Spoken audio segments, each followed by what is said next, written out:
Hello everyone, मेरे YouTube channel maths and reasoning by Kaushal Sharma पर आपका स्वागत है।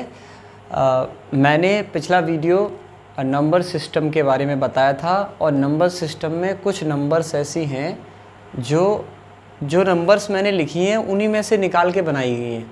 ठीक है, जैसे नेचुरल नंबर में से कुछ नंबर्स निकालनी, जैसे ऑड निकालनी, इवन निकालनी, प्राइम निकालनी, कंपोजिट निकालनी, परफेक्ट स्क्वायर निकाल लिए, परफेक्ट क्यूब निकाल लिए। तो ये सब नंबर्स हम निकाल के अलग से बनाएंगे, जो पढ़ना ज़रूरी है। अलग से तो नहीं, लेकिन होना चाहिए था उसी वीडियो में, लेकिन वो वीडियो की लेंथ है थोड़ी सी बड़ी हो गई थी।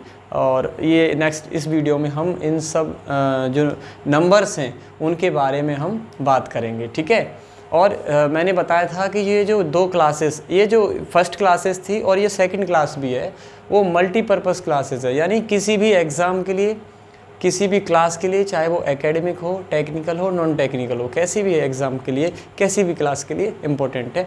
खासकर वो 6, 7, 8, 9, 10, 11, 12 इन सब के लिए ज़्यादा इम्पोर्टेंट है। ठीक है, चलिए, तो मैंने आपको बता दी थी, रेशनल नंबर तक बता दी थी और रेशनल के बाद इरेशनल भी बता दी थी और डिफरेंस बताया था रेशनल और इरेशनल के बीच में। ठीक है, इसके बाद हम बात करते हैं रियल नंबर। भी मैंने बता दिया था, रियल नंबर को आर से डिनोट करते हैं, ये तो आप ध्यान रखना।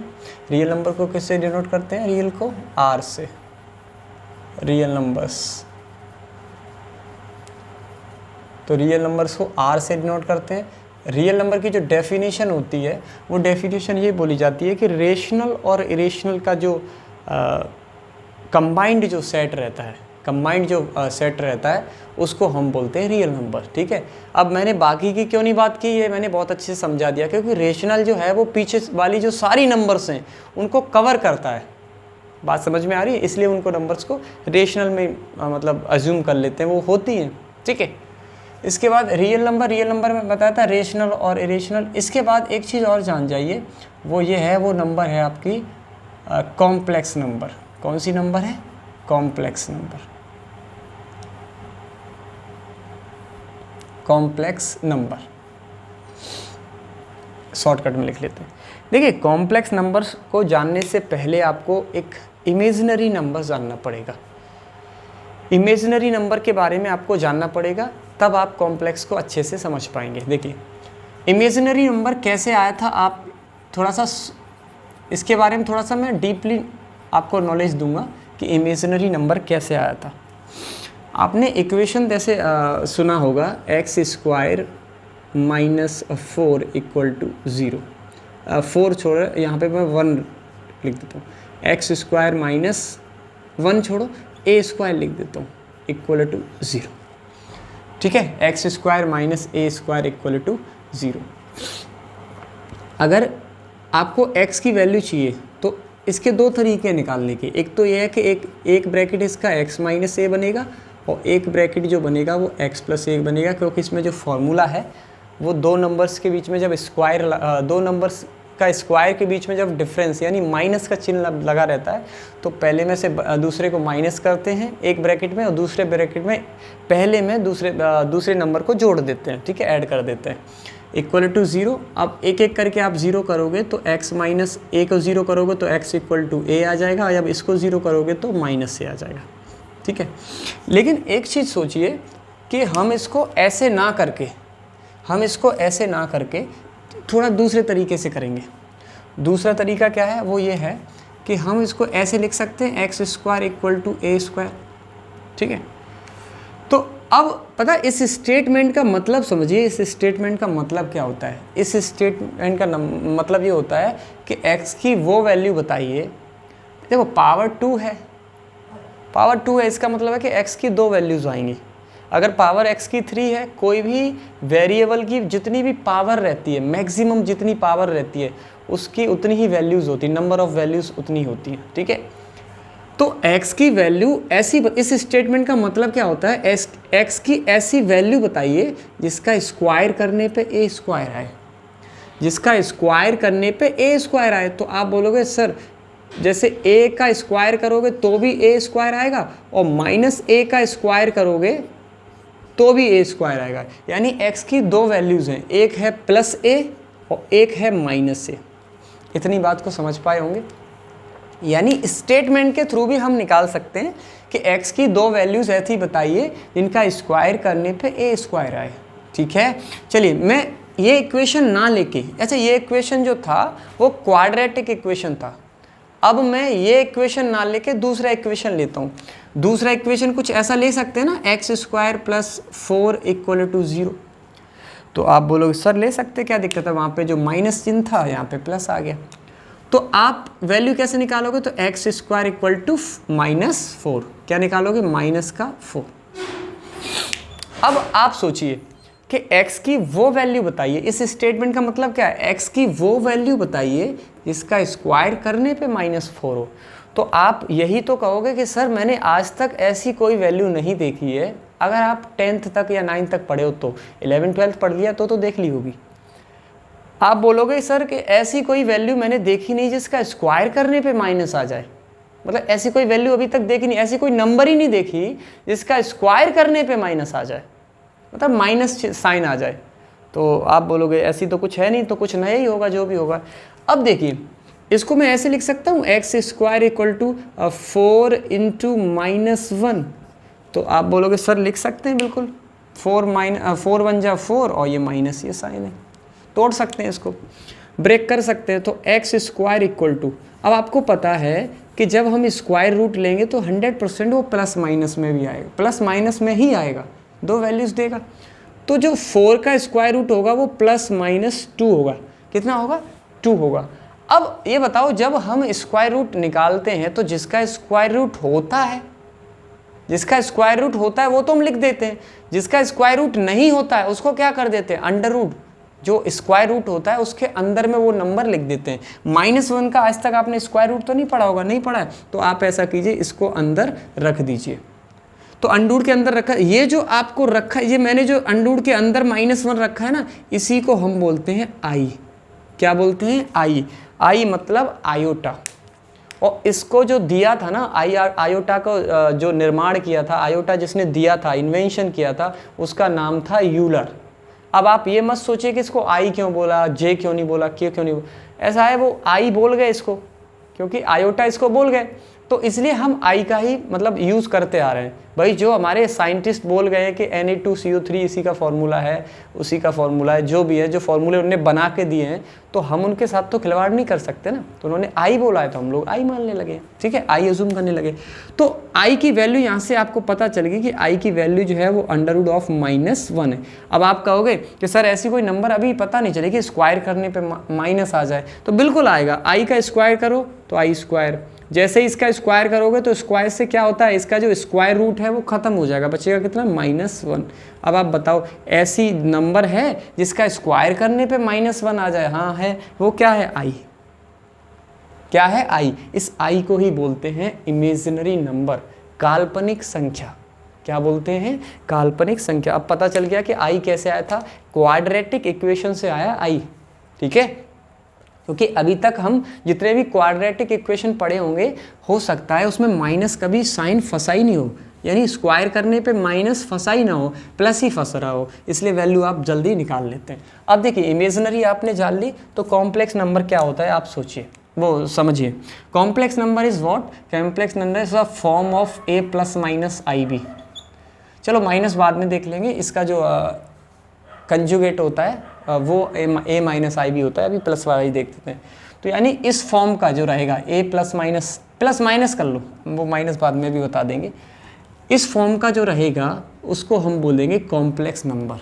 अब बात समझिए, a is what, a is real number, a is real number. b is what, तो आप बोलोगे b भी रियल नंबर है। क्या है, रियल नंबर। तो आप इसको ऐसे लिख दो, where a and b belongs to real number. a और b कहाँ से आना चाहिए, रियल से बिलोंग करना चाहिए। रियल इससे पहले जो पढ़ चुके हैं, यानी a और b की जगह पे कुछ भी हो सकता है। अब देखिए, अब यहाँ पे दो पार्ट दिख रहे होंगे आपके, एक पार्ट ये दिख रहा होगा, इस पार्ट को बोलते हैं हम रियल पार्ट। क्या बोलते हैं, रियल पार्ट। जहाँ i का मल्टीप्लाई हो जाए उस पार्ट को हम बोलते हैं इमेजिनरी पार्ट। कौन सा पार्ट, इमेजिनरी पार्ट। समझ में आई, जिसमें i का मल्टीप्लाई हो जाता है वो इमेजिनरी पार्ट बन जाता है, और जिसमें i नहीं रहता है, जिसमें i का मल्टीप्लाई या डिवाइड नहीं रहता है, वो आपका क्या बन जाता है, वो बन जाता है आपका रियल पार्ट। ठीक है, तो इमेजिनरी पार्ट और रियल पार्ट का जो सम रहता है या जो सब्ट्रैक्ट रहता है, क्या रहता है, सम या सब्ट्रैक्ट जो होता है, वो उसी को हम बोलते हैं कॉम्प्लेक्स नंबर। और complex number is a universal, मतलब ब्रह्मांड है संख्याओं का, क्योंकि हर एक नंबर कॉम्प्लेक्स हो सकता है, हो सकता है नहीं, होगा। कैसे होगा? अब आप बोलोगे सर -2/3 नहीं होगा। क्यों नहीं होगा भाई? हो सकता है। कैसे? -2/3 + 0i। क्यों नहीं हो सकता? 0i लिख सकते हैं ना, 0 का तो कोई मल्टीप्लाई करोगे तो उसमें कोई फर्क भी नहीं पड़ेगा, तो 0i तो ऐड कर सकते हैं। अब आप बोलोगे सर ये कैसे कर दिया? कर सकते हैं। क्यों? क्योंकि -2/3 और ये 0 है, क्या ये रियल नंबर नहीं होते? मैंने बताया था ना, ए और बी की जो वैल्यू है रियल नंबर से बिल्कुल होते हैं। तो इसका मतलब आप समझ पाए कि कोई भी नंबर है वो कॉम्प्लेक्स होता है। 10th तक आपको कॉम्प्लेक्स पढ़ाया नहीं जाता, इसलिए 10th तक आप क्या समझते हो कि रियल नंबर ही यूनिवर्सल है, यूनिवर्स पूरा ब्रह्मांड है। लेकिन अब आप 11th और 12th क्लास में आ जाते हो तो यहाँ से आपको समझ में आता है complex number is a universal, universe.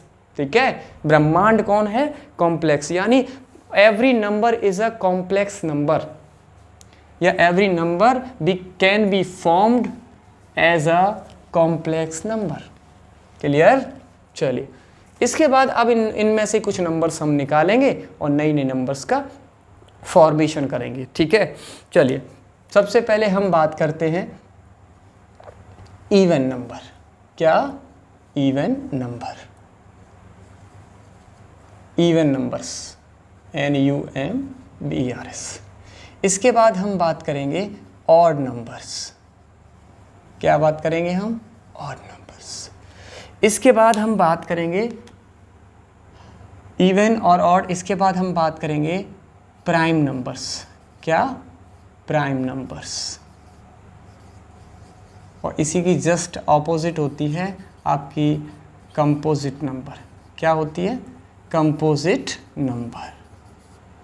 Clear? इसके बाद हम बात करेंगे परफेक्ट नंबर। इसके बाद हम बात करेंगे परफेक्ट नंबर, और इसके बाद हम बात करेंगे परफेक्ट स्क्वायर नंबर।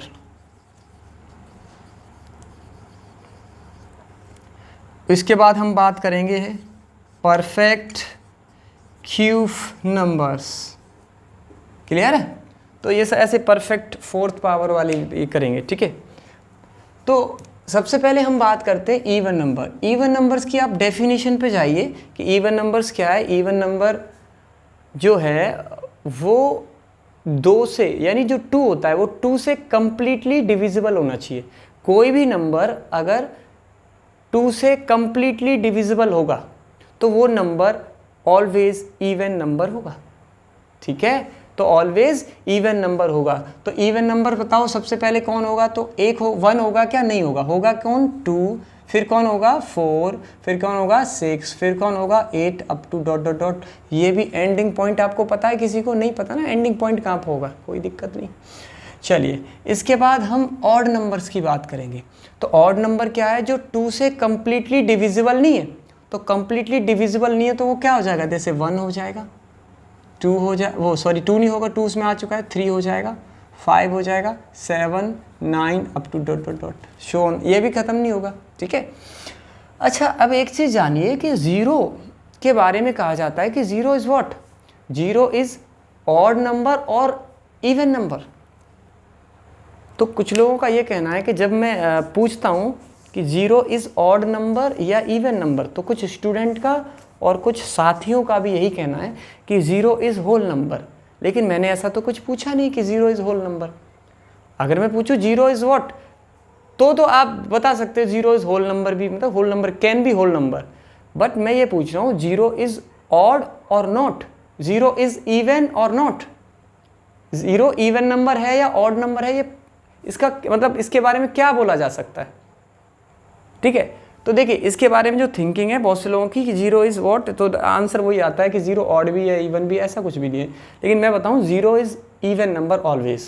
ठीक है, 0 हमेशा इवन नंबर में काउंट होता है, इसका प्रूफ है। अब आप अगर ये प्रूफ लगाते हो कि 0 जो है वो 2 से कंप्लीटली डिविजिबल हो जाता है, भाई 0 जो है वो 2 से कंप्लीटली डिविजिबल हो जाता है 2 से, तो इवन नंबर नो, क्योंकि 0 तो 3 से भी कंप्लीटली डिविजिबल हो जाता है, 0 तो 5 से भी हो जाता है, 0 तो 9 से भी हो जाता है। तो जो सबसे डिविजिबल हो रहा है वो थोड़ी इवन नंबर होगा, वो तो 2 से जो डिविजिबल होगा, ओनली 2 से डिविजिबल हो वो होगा। अब आपके मन में कन्फ्यूज़न ये आएगा कि तो फिर क्या करें, कि हम कैसे पता करें कि 0 इवन नंबर है ऑड नंबर है। तो आप ऐसा कीजिए, जब हम कराएंगे कोई भी, जब चैप्टर कराएंगे तब बीच में हम इनका ले लेंगे, ये कुछ थ्योरम्स हैं। इवन प्लस इवन क्या होता है, ऑलवेज इवन, और ऑड प्लस ऑड क्या होता है, ऑड प्लस ऑड नंबर को ऐड करोगे तो इवन नंबर, और इवन प्लस ऑड या ऑड प्लस इवन ये हमेशा ऑड नंबर होता है। ठीक है, इन नंबर्स में अगर आप ऑड की जगह पे 0 को पुट करोगे तो सारी जो थ्योरम्स हैं, ये जो प्रूफ्स हैं वो गलत हो जाएंगे। लेकिन 0 को इवन की जगह अगर आप रखोगे तो ये सारे प्रूफ्स जो है ना वो आपके ट्रू हो जाएंगे। ठीक है, आप चेक कर लेना, अगर नहीं चेक कर पाओगे तो कभी पूछ लेना आप, हम बता देंगे आपको। ठीक है, बड़ा इजी है। तो 0 को हमेशा ध्यान रखना, 0 को इवन नंबर में काउंट किया जाता है। क्लियर? चलिए, इसके बाद हम बात करते हैं प्राइम नंबर्स की। प्राइम नंबर्स क्या होते हैं? प्राइम नंबर्स होते हैं those only two factor, those numbers have only two factor, एक तो itself and one, first itself and one, यानी सिर्फ 2 ही फैक्टर हों, यानी 2 ही नंबर्स का डिवाइड जाए उनमें, बस।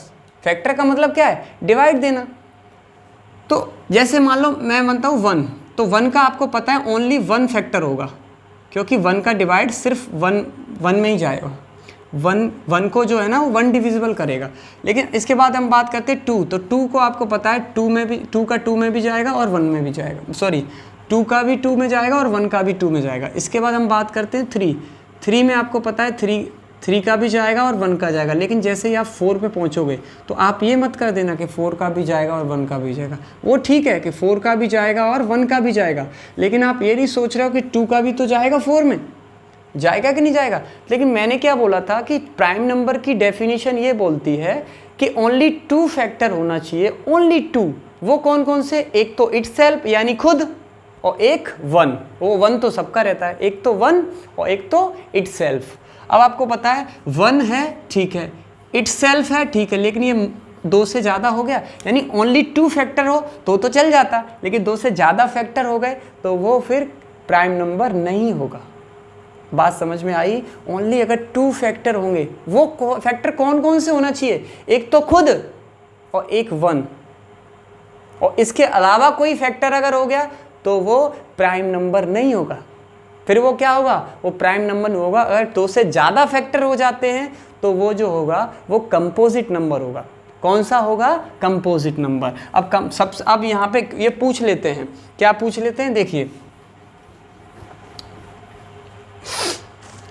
वो ये पूछ लेते हैं कि प्राइम नंबर्स में कि सबसे छोटा prime number, least prime number कौन सा होता है? तो लीस्ट प्राइम नंबर कौन सा? देखो 1 तो होगा नहीं, 1 इज प्राइम भी नहीं है और कंपोजिट भी नहीं है, ठीक है, तो कौन सा होगा? 2। अब आपको अगर ये पूछा जाए कि सबसे लीस्ट प्राइम नंबर, तो आप 2 बताओगे। बोलो हाईएस्ट प्राइम नंबर, तो हाईएस्ट तो होगा नहीं, क्या पता कहाँ पे एंड हो रहा है, कुछ पता ही नहीं है, तो हाईएस्ट तो प्राइम नंबर होगा ही नहीं। हाँ, एक पूछ लेते हैं कि 1 से लेके 50 तक कितने प्राइम नंबर होते हैं, एंड 51 से लेके 100 तक कितने प्राइम नंबर्स होते हैं। जब ये काउंटिंग है ना, जो काउंटिंग है 1 से लेके 50 तक वो कितने प्राइम नंबर होते हैं, और 51 से लेके 100 तक कितने प्राइम नंबर होते हैं। तो आप ये जान जाइए कि 1 से लेके 15 तक जो है ना वो 15 प्राइम नंबर होते हैं। कितने? 15 प्राइम नंबर्स होते हैं। और 51 से लेके 100 तक 10 प्राइम नंबर्स होते हैं। कितने होते हैं? 10 प्राइम नंबर्स। तो बताओ, अगर ये पूछ ले कोई टोटल के 1 से लेके 100 तक, यानी 1 से लेके 100 तक कितने प्राइम नंबर्स होते हैं, तो 15 और 10 टोटल कितने होते हैं? 25 प्राइम नंबर्स होते हैं। कितने होते हैं? 25 प्राइम नंबर्स होते हैं। ठीक है, क्लियर। चलिए इसके बाद हम बात करते हैं कंपोजिट नंबर। कंपोजिट नंबर क्या होता है? कंपोजिट नंबर क्या है कि more than two factor, more than two factor. कौन कौन? एक वन और इटसेल्फ को छोड़कर अगर तीसरा फैक्टर अगर कोई आ जाता है, इटसेल्फ एक तो खुद और एक इनको छोड़कर अगर कोई तीसरा फैक्टर आ जाता है तो वो कंपोजिट नंबर होगा। तो सबसे छोटा कंपोजिट नंबर कौन है? 1 तो होगा नहीं, 2 भी नहीं होगा, 3 भी नहीं होगा। सबसे छोटा जो कंपोजिट नंबर होता है वो 4 होता है और सबसे बड़ा हो नहीं सकता। सबसे बड़ा कंपोजिट नंबर होगा नहीं, क्योंकि आपको पता है काउंटिंग कभी भी ख़त्म नहीं होती है। ठीक है, चलिए इसके बाद परफेक्ट नंबर क्या होता है? परफेक्ट नंबर शायद आपके लिए ये नया टॉपिक हो सकता, ये एक नया कॉन्सेप्ट या टॉपिक हो सकता है, परफेक्ट नंबर। तो देखिए परफेक्ट नंबर कुछ नहीं होता है। जैसे परफेक्ट नंबर ये है कि नंबर, कोई भी नंबर है वो परफेक्ट कब बोला जाता है? समझिए, कोई भी नंबर को परफेक्ट नंबर कब बोला जाता है? जब हम उसके फैक्टर करें, नंबर ऑफ फैक्टर्स, जितने भी उसके फैक्टर्स हो सकते हैं सबको लिख लो। सबको लिखने के बाद वो जो खुद फैक्टर है ना, खुद भी तो होगा खुद का फैक्टर, तो खुद के फैक्टर को काउंट नहीं करना है और जो भी फैक्टर बच रहे हैं, जो रिमेनिंग जो फैक्टर्स हैं उन सबको आप ऐड कर दीजिए। अगर ऐड करने पे वही नंबर आ जाता है तो समझिए वो परफेक्ट नंबर होगा। जैसे एग्जांपल से समझिए, ज़्यादा अच्छा रहेगा। 6 है तो आपको पता है 6 के जो फैक्टर्स होंगे वो 1 भी होगा, यानी 1 का डिवाइड भी 6 में जाएगा, 2 का डिवाइड भी 6 में जाएगा, 3 का डिवाइड भी 6 में जाएगा, 4 का नहीं जाएगा, और एक लास्ट बचा 6 का डिवाइड भी 6 में जाएगा। मैंने ये बोला था जिसके आप फैक्टर कर रहे हो उसको आपको काउंट नहीं करना है, जो बच गया आप उसको ऐड कर दो। तो ऐड करने पे अगर वही नंबर आ जाए तो वो परफेक्ट नंबर है, अदरवाइज नहीं है। जैसे 3 और 2 5, 5 और 1 6, जोड़ने पे 6 आया मतलब परफेक्ट नंबर है। तो आप अगर ये सोचोगे कि क्या ये ऐसा हर एक नंबर में होता है, तो ऐसा हर एक नंबर में नहीं होता।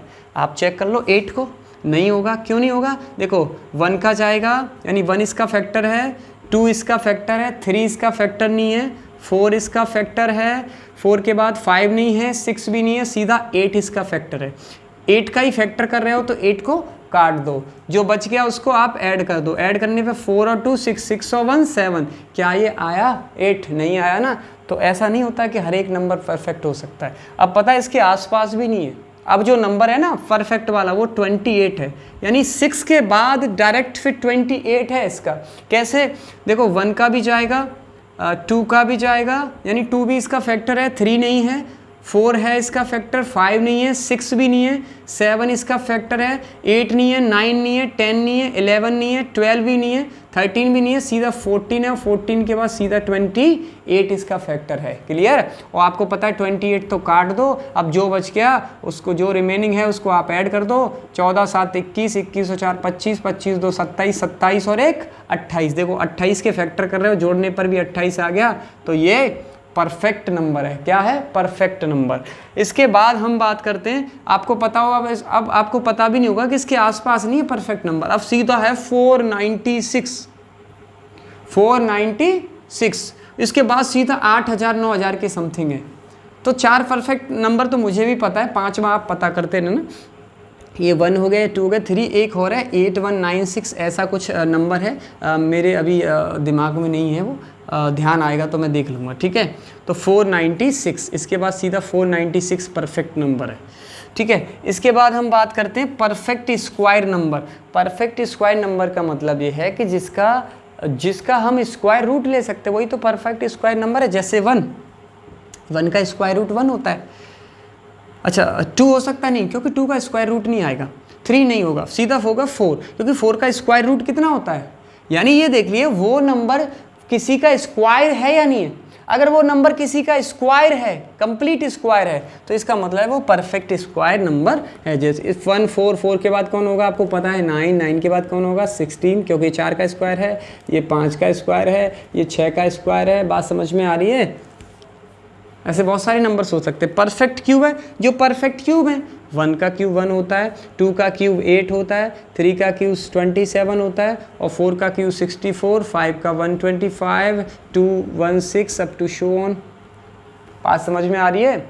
क्लियर? परफेक्ट स्क्वायर मतलब जिसका स्क्वायर है ना, नंबर किसी नंबर का, या फिर तो स्क्वायर जिसका हम स्क्वायर रूट ले सकते हैं वो परफेक्ट स्क्वायर है, जिसका हम क्यूब रूट ले सकते हैं वो परफेक्ट क्यूब नंबर है। ठीक है, तो ये नंबर्स के बारे में थोड़ी सी आपको नॉलेज देनी थी कि ये नंबर्स हमें याद रखने पड़ सकते हैं और याद रखने भी पड़ेंगे, और ख़ासकर ये सब। ठीक है, चलिए, तो इसके बाद हम आप इसका ऐसा कीजिए, अगर आपको समझ में आ गया हो तो इसका स्क्रीनशॉट लेके फिर आप कॉपी कर लीजिए। ठीक है, आपको मैं मात्र 10 सेकंड का समय दे रहा हूँ स्क्रीनशॉट के लिए। ठीक,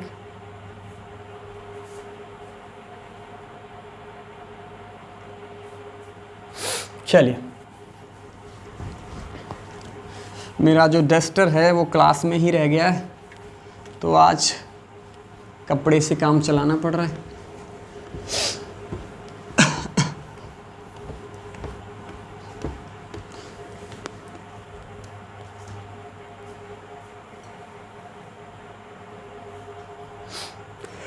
देखिए, वीडियो की लेंथ थोड़ी सी मतलब अच्छी, मतलब लेंथ ज़्यादा हो गई है, करीबन 26 मिनट का हो गया है। 2-4 मिनट का समय और लूँगा आपका। और ये जो नंबर सिस्टम है वो मैंने पूरा परफेक्ट पूरी तरह से कंप्लीट कर दिया है, कंप्लीटली एकदम, ये आप समझिए जड़ से कंप्लीट है। आप इसको अच्छे से रिवाइज कर लीजिए, perfect square, perfect cube, prime number, natural number, even number, odd number, सारे नंबर्स को आप अच्छे से रिवाइज कर लीजिए। और रिवाइज से ज़्यादा रटना नहीं है, सो आपको समझना है कि इंटीजर्स कैसे आते हैं, कौन सा इंटीजर कहाँ आता है, ये सब चीज़ें आपको समझना है। अब कुछ बातें हैं जो मैं कहना चाहूँगा कि आप के माँ बाप, आपके जो पेरेंट्स कैसे कैसे पैसा इकट्ठा करके आपको पढ़ाते हैं, और उसके बावजूद ये है, बच्चों का दोष नहीं देना चाहिए कि जो बच्चे नहीं पढ़ते हैं, इसका मतलब ये नहीं कि सिर्फ बच्चों का दोष देना भी ठीक नहीं है। उसमें कुछ दोष पेरेंट्स का भी होता है और कुछ दोष है वो टीचर्स का भी होता है। वो कैसे? पेरेंट्स का जो दोष होता है वो होता है कि उन्हें बस फीस देने से मतलब है, बच्चे पर ध्यान नहीं रखा जाता है कि घर पे वो क्या कर रहा है, टीचर ने कुछ काम दिया है या नहीं दिया है। तो आप देखिए, कोई भी पेरेंट्स इतना होशियार तो नहीं होगा कि वो काम को चेक कर सके कि कौन सा काम मिला है और कितना काम मिला है। बस आप इतना देखिए कि वो कर क्या रहा है, इतना तो गौर कर ही सकते हैं आप। आजकल के पेरेंट्स इतना तो गौर कर ही सकते हैं कि वो कर क्या रहा है। ठीक है, तो इसके बारे में आपको मतलब पेरेंट्स को थोड़ा ध्यान रखना चाहिए कि हमारा बच्चा, हम फीस दे रहे हैं तो वो कर क्या रहा है, कितना पढ़ रहा है और किसके पास ट्यूशन जाता है, कितना जाता है, क्या करता है, कहाँ पढ़ता है। ठीक है, अच्छा, इसके बाद कुछ दोष जो है वो बच्चे का तो देखो थोड़ा बहुत तब रहता है जब बच्चा खुद ही नहीं पढ़ना चाहता है। उसमें जो मेनली जो दोष रहता है ना, वो रहता है टीचर का। क्योंकि टीचर का क्यों रहता है? वो यूँ रहता है कि देखिए, उसको ये बताओ, आपको डायरेक्ट एक्सरसाइज कराई जाए तो मुझे नहीं लगता कोई भी इतना होशियार नहीं होगा जो डायरेक्ट एक्सरसाइज को समझ सकता है, रट सकता है, समझ नहीं सकता। कितना भी बड़ा होशियार आ जाए, आप फर्स्ट क्लास में जैसे ही वो आएगा, उसको चीज़ें आप नहीं समझाओगे, 1 2 3 नहीं पढ़ाओगे, डायरेक्ट उसको टेबल भी नहीं पढ़ाओगे, डायरेक्ट उसको मल्टीप्लाई करना सिखा दोगे, तो क्या वो सीख पाएगा? वैसे ही कोई भी चैप्टर का, मैथ्स का स्टार्टिंग पॉइंट आप नहीं बताओगे कि नंबर्स ऐसे आती हैं, फिर ये होता है, इनका मल्टीप्लाई करोगे तो कौन सा नंबर आएगा, ऐड करोगे कौन सा नंबर आएगा, कुछ बताते ही नहीं है। डायरेक्ट एक्सरसाइज 1.1 ऐसे करना है, वैसे करना है, रट लोगे वो ठीक है। लेकिन अगर आपको NCERT के अलावा जो आप पढ़ रहे हो उसकी अगर RD शर्मा के 2-4 क्वेश्चन अगर थोड़े से बदल के दे दिए ना, तो ये समझ लो आपके होश उड़ जाएंगे। और वो दोष आपका नहीं है, टीचर ने आपको कभी भी डीपली पढ़ाया ही नहीं ना, और आपने कभी पढ़ने की कोशिश नहीं की। क्लास में भी वही एक्सरसाइज 2.1, ट्यूशन में भी वही एक्सरसाइज 2.2, 2.3, 2.4। भाई ये तो यही पढ़ाना होता तो सॉल्यूशन ले लो भाई, सॉल्यूशन ले लो, घर पे पढ़ो, बहुत अच्छा रहेगा। क्यों पैसा बर्बाद कर रहे हो माँ बाप का? भाई आप लूटने दे रहे हो, आप लूट रहे हो, मौका दे क्यों रहे लूटने का? हाँ, आप ऐसे ही पढ़ाई होती है क्या? एक्सरसाइज करा दी और आप पढ़ लिए और घर पे जाके उसको रट लिए जाके, और क्वेश्चन बदल के आ गया तो आप समझ लो नहीं सर कर नहीं पाते। मैं आए दिन ऐसा देख रहा हूं कि एक्सरसाइज में से क्वेश्चन दे दो कर लेंगे, लेकिन अगर मैं ये पूछूंगा, जैसे मैं एक एग्जांपल लेके बताता हूँ, जैसे 9th क्लास है या 10th क्लास है, अगर मैं ये पूछता हूँ कि px और gx दो पॉलिनोमियल हैं, दो बहुपद हैं, अगर gx px का फैक्टर है तो इसका सेंस क्या, इसका मतलब क्या होता है? तो बोले सर मतलब कुछ नहीं पता मुझे, बस सवाल दे दो। आपको इंटरव्यू होगा, आपका वाइवा होगा, तो आपसे ऐसे नहीं बोलोगे आपके सर मुझे क्वेश्चन दे दो, मैं क्वेश्चन करके बता दूंगा, मेरे सर जी ने, मेरे माँ साहब ने क्वेश्चन बहुत कराए। क्वेश्चन नहीं पूछेगा वहाँ पे क्वेश्चन नहीं पूछेगा, वहाँ पे थ्योरम्स पूछेगा, थ्योरम से रिलेटेड क्वेश्चन पूछेगा, वो क्वेश्चन नहीं करवाएगा न्यूमेरिकल्स। आप पढ़ क्या रहे हो, क्यों बर्बाद कर रहे हो माँ बाप का पैसा? अच्छे टीचर से पढ़िए। आपके पास यही तो दबाव है ना कि प्रैक्टिकल के नंबर नहीं मिलेंगे। प्रैक्टिकल के भरोसे बैठे ही क्यों आप? थ्योरी में लाइए। अगर आपकी 70 की थ्योरी 70 आउट ऑफ 70 लाइए। मैंने लाए थे फिजिक्स में 66 आउट ऑफ 70। प्रैक्टिकल में जो मिला वो सही क्या है? मुझे बहुत ज़्यादा लोग इन ऐसे लोगों के बारे में चिंता होती है कि जो लोग पैसे दे ही रहे हैं, फीस मतलब जो उसकी फ़ीस दे रहे हैं, स्कूल की फ़ीस दे रहे हैं, फिर 2-2 3-3 ट्यूशन की फ़ीस दे रहे हैं, उसके बाद क्या करते हैं कि सर मेरे को क्वेश्चन करवा लो, मुझे ये नहीं पता कि फैक्टर किसी का होता है, क्या होता है, मुझे नहीं पता। आप क्या करोगे कंपटीशन में? क्या आपको लगता है अगर आप इसलिए पढ़ रहे हो कि एक्सरसाइज कर ली, 12th में अच्छी परसेंट बना ली, क्योंकि 12th में क्वेश्चन तो वहीं से आते हैं, बुक से बाहर दे देंगे तो आपकी तो वो उड़ जाएंगे। लेकिन ऐसा कंपटीशन भी नहीं होता है कि कोई एक बुक पकड़ा दी कि इसमें जो कुछ आएगा इसी में से आएगा, नहीं, बिल्कुल भी नहीं। सिलेबस दे देगा कि ये सिलेबस है आपका, क्वेश्चन कहीं से भी पूछ सकता है। ठीक है, तरीके से पढ़िए, थोड़ा समझिए, बुद्धि थोड़ा प्रयोग कीजिए बुद्धि का। हरदम दूसरों को दोष नहीं देना चाहिए। प्रैक्टिकल का डर के मारे आप भाग रहे हो कभी इधर कभी उधर। क्या आपको लगता है कि आप कुछ कर पाएंगे जिंदगी में? हाँ, ठीक है, पढ़िए, तरीके से पढ़िए, अच्छे से पढ़िए, और जो आपको अच्छा पढ़ाए वहां पढ़िए, नहीं पढ़ाए ऑनलाइन पढ़िए। आजकल तो बहुत कुछ है, सस्ते आप 500 रुपये 600 रुपये महीने देते हो, पूरे 12 महीने या 10 महीने पढ़ते हो, आप 5000 हो गए, आपको 1000 रुपये में कोर्स मिल जाएगा ऑनलाइन। अच्छे से अच्छे पढ़ाने वाले मिल जाएंगे, अच्छे चैनल है, हम बता देंगे आपको, हम भी पढ़ाएंगे, हमारा भी लीजिए थोड़ा सा। ठीक है, तो इसलिए पढ़िए तो तरीके से पढ़िए। कौन किसका फैक्टर है कुछ पता ही नहीं, बस क्वेश्चन करा लो सर, सवाल करवा दो। अरे भाई क्या बोलूं। तो बस यही है कि मैं यही कहना चाहता हूँ, समय है, अभी भी टाइम है, संभल जाओ, वरना ट्यूशन इधर कभी उधर, कभी आप प्रैक्टिकल के नंबर में कभी इधर कभी उधर, यही करते रहोगे और ज़िंदगी में फिर बेसिक सीखोगे कब पता है? 12th के बाद। सर मेरा बेस कमज़ोर है, कमज़ोर कर दिया है ना, आपको मिला ही नहीं ऐसा कोई गाइडेंस देने वाला जिससे आपका बेस मजबूत हो जाए। मिला क्या है पता है? सॉल्यूशन है ये एक्सरसाइज 2.3 2.4 4.3, ये ऐसी होती है, वो ऐसी होती है, ऐसी होती है, सब पूरा जो माया सॉल्यूशन में छपी वही माया छाप दी इस पे जाके। 2 बार बुक कंप्लीट कर लो, बुक ही रट जाती है ना। बुक दूसरी चेंज कर दो, आर डी शर्मा की दे दो, आईसीएसई बोर्ड की दे दो, वो सुड़ जाएंगे। टॉपिक वही है, थोड़ा सा लेंथी है, टॉपिक वही है, सिलेबस वही है आईसीएसई का भी। बस दिक्कत क्या है?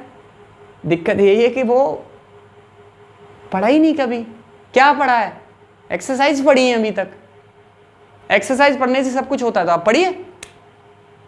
ठीक है, तो फिलहाल इस वीडियो में इतना ही। नेक्स्ट वीडियो में हम बात करेंगे पॉलिनोमियल्स की, पॉलिनोमियल की शक्ल बताएंगे, पॉलिनोमियल से हम तुम्हें मिलवाएंगे, और पॉलिनोमियल कैसे होते हैं, कहाँ से आते हैं, कौन लाता है, कब लाते हैं, आप डेफिनेशन पे भी जाओगे, क्वेश्चन नहीं कराऊंगा, नहीं एक्सरसाइज ले लूँ, लिखो पॉलिनोमियल की एक्सरसाइज 2.1 2.3, नो बिल्कुल भी नहीं। ठीक है, चलिए तो नेक्स्ट वीडियो में बहुत कुछ बात करेंगे और आप हंसते रहिए, मुस्कुराते रहिए, मस्त इंजॉय से पढ़िए, पढ़ाई भी करो तो इंजॉय से करो। ठीक है, ओके।